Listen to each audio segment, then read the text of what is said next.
এ এক অসম লড়াই।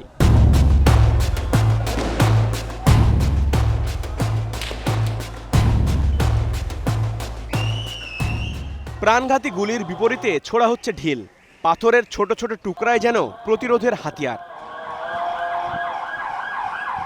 ফিলিস্তিনের পশ্চিম তীর জুড়ে গেল কয়েক মাস ধরে অভিযান জোরদার করেছে ইসরায়েলি বাহিনী। এতে নির্যাতন নিপীড়ন যেমন চালানো হচ্ছে, তেমনি গ্রেপ্তার ও হত্যার ঘটনাও অনেকটাই এখন নিয়মিত ঘটনা।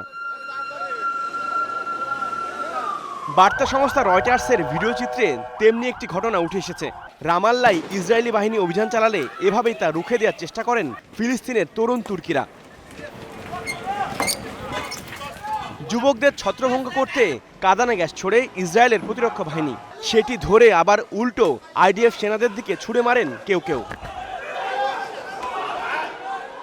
জাতিসংঘের তথ্য বলছে, কেবল পশ্চিম তীরে এ পর্যন্ত প্রায় 700 মানুষকে হত্যা করা হয়েছে। সরাসরি গুলি করে যেমন হত্যা করা হচ্ছে, তেমনি আটক করেও নিয়ে যাওয়া হচ্ছে ফিলিস্তিনিদের।